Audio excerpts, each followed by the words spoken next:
Well, what is up, everybody? Keith, aka Gator Guy 231, and it is a late on Tuesday night, but here to break down Wednesday's 6-game Champions League slate. Hope you guys had a really successful Tuesday. Felt like we got a lot right on this preview. Notably, a lot of like the Haaland and Sancho mentions as that being a good stack, and then Immobile and Alberto. While Alberto just kind of had a floor, Immobile with the brace at lower ownership was nice. So hope you all were able to get on board with a few of those picks and that this helped. Let's jump right into this 6-gamer.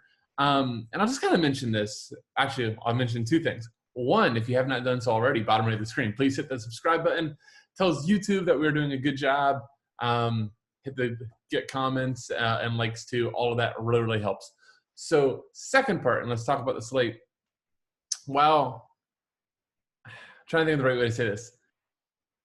It's a lot different of a slate, in my opinion. I think last time we had so many like superstars up top that kind of had like very, very condensed roles, or you could see, you know, if you thought that like I think Lewandowski and Ronaldo have a lot of similarities. So Lewandowski's my cover, going to be like one of the highest owned players in the slate. But after him, you still had like Neymar, you had Bruno, you have these like dominators on their teams that are in good spots.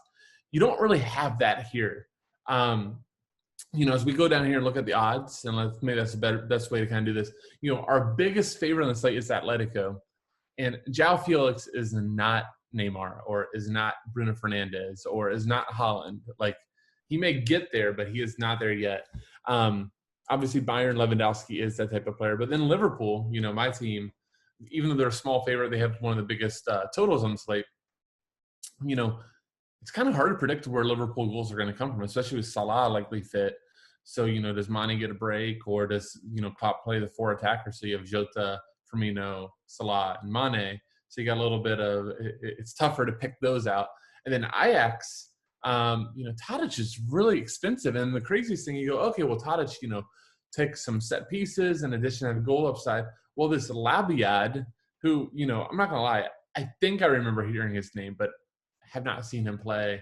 Don't really know much about the guy, but he's been taking some set pieces the last few games for them. So, you know, now Tadic is like 10,800, is nowhere near the goal scorer that some of those other guys are. And now doesn't even have like a, you know, a route to a huge like set monopoly or anything. So it's a really interesting slate. I think it could be fun. And I think hopefully it'll mean that builds are, you know, less chalky. I didn't really look through a ton of ownership stuff on today's slate, but I do think that there was like a line to some pretty normal, pretty like repeated builds. So anyhow, let's jump into the games. I hope that preview kind of made sense and gives you an idea, or starts getting your mind thinking of what these builds are going to look like. So, you know, let's start. While Atletico is the biggest favorite on the slate, Bayern is fresh off of 6 goals versus Salzburg. They looked absolutely awful on the weekend. They definitely looked that Kimmich not being in the midfield is going to be a thing. But is it enough of a thing to have them not go crazy on Salzburg? I think that all signs, to me, point to Bayern, you know, scoring 3-4 goals here. I still think they're the best team in the world, with or without Kimmich. It is a bummer that we don't see him. We're not going to see him for next month or so. But look, Bayern still has Lewandowski, so they still have the best number 9 in the world. They have still Serge Gnabry, who, you know, is up and coming, one of the better attackers in the world. They just paid a boatload of money for Leroy Sané. They have Thomas Muller. You know, the list goes on. Douglas Costa they can bring in the mix. Like, they're not devoid of talent. So I think the guy that, you know, most of us are going to build around is Robert Lewandowski. 11.9, yeah, that's expensive. But, you know, it's a disappointment if he doesn't score multiple goals. It's a shock if he doesn't score at least 1 goal. And while you need, you know, more than 1 goal to pay off the price tag, I think, you know, when you're looking at the slate up and down, he's going to be the guy you feel best about that could break the slate or give you, you know, some big upside. So I'm a big fan of Lewandowski here, and I think there's plenty of value to make it work. All right, the big thing with Bayern is going to be what we're doing afterwards. And I think a lot is going to be lineup dependent. So if we see Douglas Costa in, who is 6,500, he is a lock in your second forward spot. He would immediately jump on most, if not all, set pieces for Bayern, and just too cheap, as an attacker with set pieces. Now, if he is not in, that's where this is going to get a little bit, I don't even want to say shaky. It's going to get a little bit, just question marks. Let's put it that way. Like when Kimmich went off versus Dortmund, Serge Gnabry shockingly took sets, but Sané was on the bench. My gut feeling with Sané would be move on to some sets, but I don't think that's a guarantee by any means. He used to take for City. He's taken a few for Germany. So I think he would take, but if he's in, I think you still have great open play value on Leroy Sané with or without the set. So at 7,800, to me, he becomes a really, really strong second forward spot with or without sets. You could also go for Thomas Müller, who we have seen take some set pieces before. I don't think he'd be favored in this situation, but 7,500, led the Bundesliga in assists, has goal upside. You could just say, screw all these sets. I don't want to mess with it. I'm just going to take a guy that this time last season was 10,000 on this type of slate. So 7,500 is a nice discount. So I really do think that for me, I'm really interested in a second Bayern piece being my second forward. But it's not to say I need to switch over to utility, but Serge Gnabry at 7,600 is super interesting too. And like I did tell you, he also took set pieces when Kimmich went off versus Dortmund. So here's just what I would say and kind of how I would break it down. You're going to plug in Lewandowski. If Douglas Costa is in, just plug and go. That's easy. Then you just decide at that point, do you want a third Bayern piece? Do you want to do Gnabry or do you want to do Sané? And that's how I would play it. And then if you don't see Costa, I'm likely going to lean to Sané, but you can also still play Gnabry too. So then you get all the upside, and then you probably have the sets covered. I'll just mention one other thing. I'm really, really interested to see what happens at left back for Bayern. So Lucas Hernandez left early in the game this weekend, bruised tailbone. Then Alphonso Davies is out. Bruno Sarr, who could also play on the left, is also out. So there's a chance that David Alaba, who is until last season was a natural left back, one of the better left backs in the world, could play out left back at 3K for Bayern, which would be amazing. He also actually has an outside shot taking a corner. He took a corner this weekend. So, 3K, that would just be a lock and load and a value that I would absolutely love. I think that does it for Bayern. For Salzburg, look, Bayern can give up goals. They play a high line. So Sozonaldo, that's my nickname for him. Sozoblai, I think is always in play. 6,800 is really interesting. Look, there's some really good plays in that pricing tier. So I don't think that he's a lock by any means or a must play. But if you want to do a game stack, you want to do 3 or 4 Bayern and you said that they're going to concede, I think Sozblai is a really interesting play. That's probably the only guy I would go to from Salzburg. All right, that's enough on Bayern. That purposely we spent a lot of time on it though because I think they're that important. Look, they have over a 4.25 total. It means they probably are implied for almost 3 goals themselves. So it is that important to get your Bayern pieces right. So that's why we devote a lot of time. All right, let's go to the next biggest favorite, which is shockingly, or the biggest favorite, is Atletico Madrid. I'm hosting Lokomotiv Moscow. So, God, Madrid. I never know what to do with Madrid. And I probably never get them right. I think 10-3 for Felix seems like a lot. I think anytime that we ever feel good about Atletico, they let us down. And it's the moments that you feel terrible Atletico and you're like, oh, they're going to lose, that they go into Anfield and beat Liverpool, that type of team. So, yeah, I really don't know what to do. I don't think I can spend up. I just think some of the other options, I'd rather pick a Liverpool piece. I'd rather pick another Bayern piece. I'd rather pick Lukaku versus, I think, spending up for 10-3 for João Felix, which just means he's a great GBP play. Suarez, I heard, is overcoming COVID. It's going to be a late decision. The positive is that it's in Spain, so he doesn't have to travel. But we'll have to see. 8,200 is okay for him. I think a bigger thing is that if Suarez isn't in, I don't think dropping in Angel Correa for Luis Suarez is like for like. I think it takes a big downfall to the Atletico attack. So I do think that, a lot of João Felix's success is having a guy like Suarez working with him. So I do kind of tick them all down. Yannick Carrasco takes a few sets, did score versus Barcelona on the weekend. 6,600 is okay. It seems kind of steep. Trippier for 6,400 is definitely steep, especially since he didn't take any sets over the weekend. We saw Koke at 5K take some. I'm always fine with Koke. Anytime you see him like sub 6, he hasn't been as good recently, but used to be a guy that would always take a few shots, few tackles. When you get some corners, gives him added force. So 5K, I'm very overright with it. I also like Lodi at 5,500. It's a little expensive for a defender without sets, but he's a good player. The guy I do want, and this is going to be like my YOLO GPP call, is Better Call Saul. So Saul, I don't know how to say his last name right, Niguez. Anyhow, he's Better Call Saul to me. But always the guy that shows up in big games. 3,500 is really, really cheap for a player of his quality. So if you just are in this range and you need a pure punt, I think you can do worse than Saul. From the Locomotive side, there's only one player that you can really consider, and that's Moranchuk. You can take some monopoly their set pieces. Good player. When he's been an international break with Russia, a guy that I'm always targeting. So 6,500 is fine for him. While Atletico does have a great defense, they do allow DFS peripherals. So I think he's fine again. I'm going to mention some other guys. You have the Marseille guys, Payet and Thauvin are right in that range. You have, Gnabry from Bayern in that range, just a little bit more. So I think there's better places you can go, but it's okay. All right. That is the first two games. Let's look who the next biggest favorite is going to be Ajax. So let's jump over there. Let's see if I can get there. All right, got it. All right, so I kind of already talked about this at the beginning, but Tadic for 10.8 to me is just too much. I love him. I don't want to that to come out wrong, but just a lot for Tadic, especially like I mentioned, Labiad.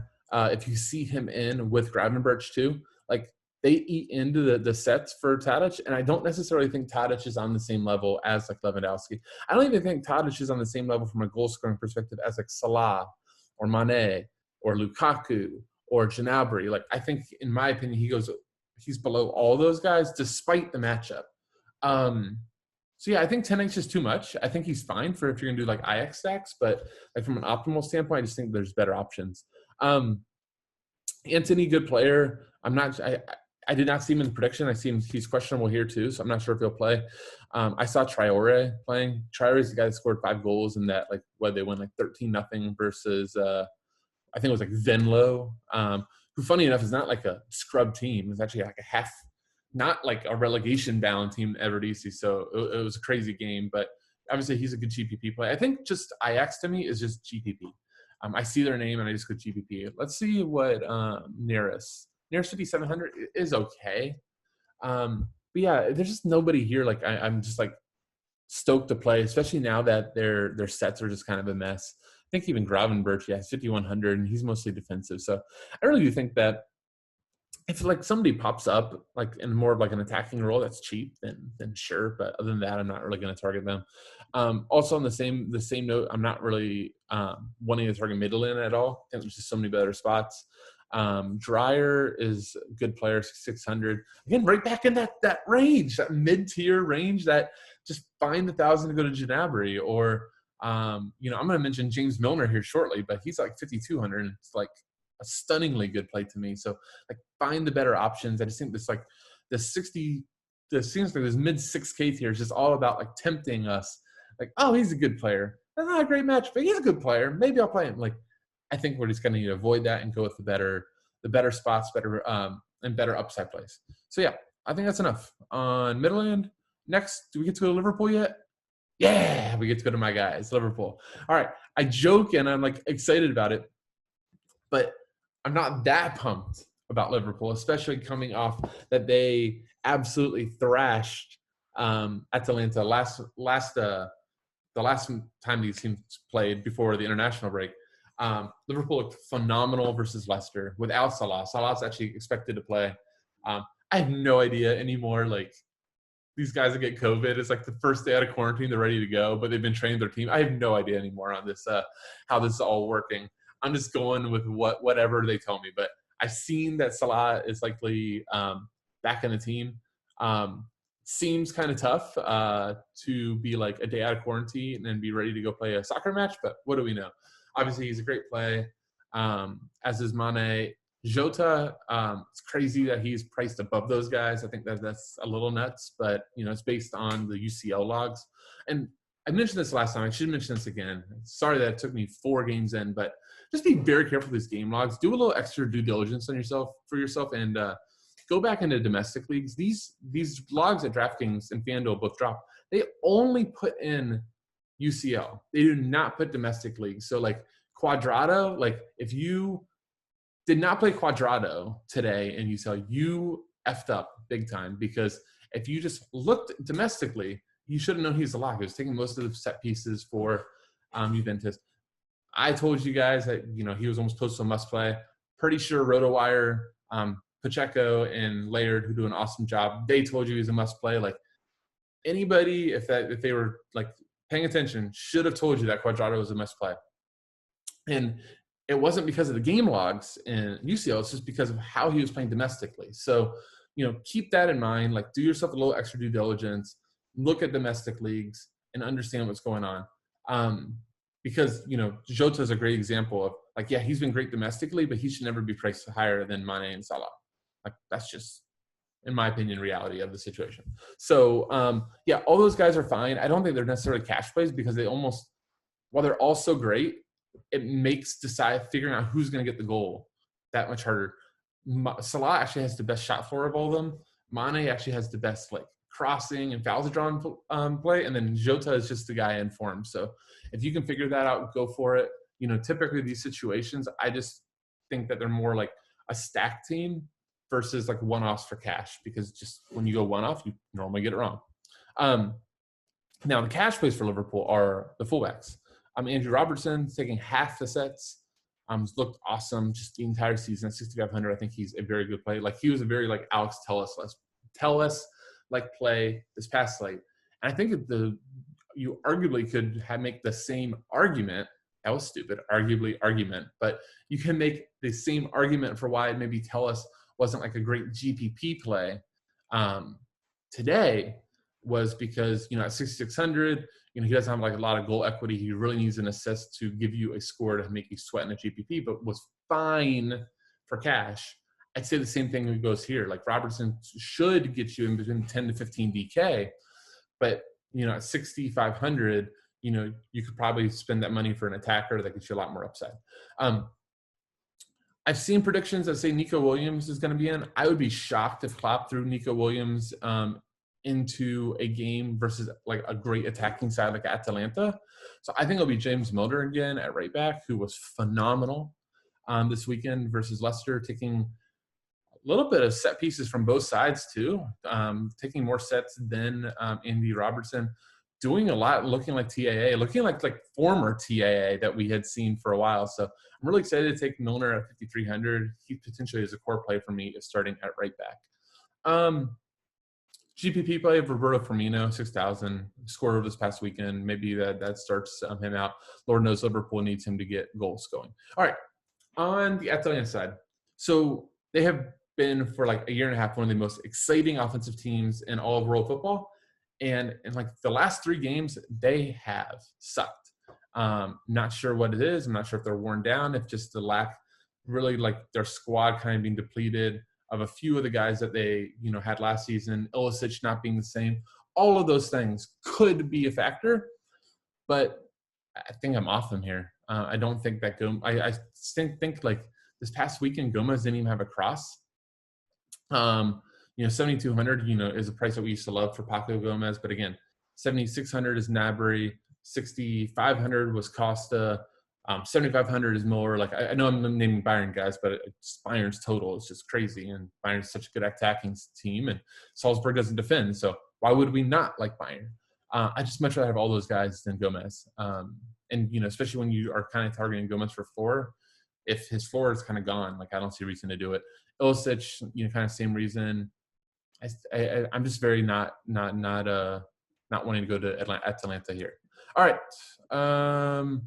Next game, next to last game, Inter versus Madrid. So this is crazy because one thing you're going to look at when you look at Madrid is these prices are just so low for Madrid guys. Benzema is not in the team, which is huge. He's really a focal point for that offense. And when he's not in, like, they can get lost. But, like, it's 2020 when you have Toni Kroos 6,300. You have Hazard 5,400. Like, that's just crazy. Like, those guys in past UCLs we paid like 8-9K for. And, I don't even think to me, they're not even in my player pool here. I'm very, very not on Madrid here. Without Benzema, I think that's huge. I don't think that Diaz can do the job. And, I think Conte should be pretty pissed off with how Inter's been defending, and maybe he actually sets them up, to really kind of control a will down Madrid side. So, yeah, Madrid just kind of a fade for me. Inter, here's the thing about Inter. They suck for DFS from a peripheral standpoint, but they're fine for goals. And I think Lukaku at 8,000 is probably one of my favorite GPP plays on the entire slate. He missed the last fixture. He's been just so good with Inter. I think 8K is just kind of criminally underpriced for him, and Madrid's defense has just looked so bad. Lukaku is one of my top. He's my Ciro Immobile for this slate. I felt so good that Immobile was going to score. I think I did a decent job of telling you all that. And Lukaku is definitely the one that I like a lot on this slate. Pivot off of him for even half the ownership. Lautaro Martinez 7,600 is very in play as well. If you want to go a GPP or a revenge narrative, Hakimi, 6,000, but it's a little expensive for a wingback. But he's certainly a solid player. Maybe do a pairing of Hakimi plus Lukaku for GPPs could be interesting. All right, final game, lowest total, square game, Marseille versus Puerto. I'm going to ignore the attackers. I don't know how many goals are here. So, Musa Marega, GPP, low owned, sure. Diaz, sure. I would just look at your floor guys, Thauvin, Payet, and then Oliveira. So Thauvin and Payet, this is about as cheap as you're ever going to get those guys. Look, they kind of cannibalize each other. And Payet's just kind of been out of favor domestically. So it's tough for me. I immediately when I opened the slate and I saw those prices, I'm like, oh, I'm definitely playing Dimitri Payet. And the more I've played around builds, I'm not landing in this range. I'm not saying that I'm not going to by, 2:30 tomorrow. But I think they're really, really good plays, really good floor plays. This was 2018 Champions League or 2000, even last year. I wouldn't be thinking twice. Payet would be core play, would be on the cover, all this stuff. It just doesn't seem like that Payet this season yet. Certainly could be here. I think Porto is a good squad. They're one of those teams that you look at their lineup, you go, how's this team good? And it's just one of those everybody plays. What is it? The sum of the parts is greater than the individuals. I don't know. It's almost midnight and I'm recording this. So if that made no sense, cool. But yeah, it's just, I think that Marseille just might struggle to break down Porto a little bit. So I don't want to run into Thauvin and Payet. I kind of mentioned a few times, but this low 6, mid 6 range could potentially just be a trap city. And, these are more, probably even bigger names than the previous ones that are sitting in there too. So this game is fine. If you just want to maybe go for low end pieces or floors, but, don't all of a sudden go to that game and expect 4-3. I don't see that happening. All right. That's going to do it for DraftKings. I sucked yesterday and forgot FanDuel completely. I'll just mention this on FanDuel. You're going to lock in Lewandowski. I think you're going to at least do one other Bayern piece, probably Gnabry is who I like, normally the most for goal upside. Then I just think, potentially look for the other value that goes up. I think you're going to be able to fit Tadic if you want, or maybe a Liverpool piece. There's always going to be cheap center backs. This past slate, we had legit at $5. You had the Barcelona guy at $5. You had Ferendivsky. I don't know how the hell to say the team that Juventus was playing. He had one of their center backs at $5. You can always get these cheap center backs in Champions League, so you need to take advantage of that. Remember, FanDuel is all blocks, clearances, interceptions, tackles. It's not crossing. So center backs are where you want to go with the defender spot. Pay down 2 of those cheap guys. Pick whatever goalie fits. Get 4 attackers. There's your FanDuel builds, and you will do well. I promise. Guys, thank you, guys and gals, I should say. Thank you all so much for watching. Once again, if you enjoy this content, comment, subscribe. So very appreciated. And with that, Keith, aka Gator Guy 231, good luck tomorrow and see you.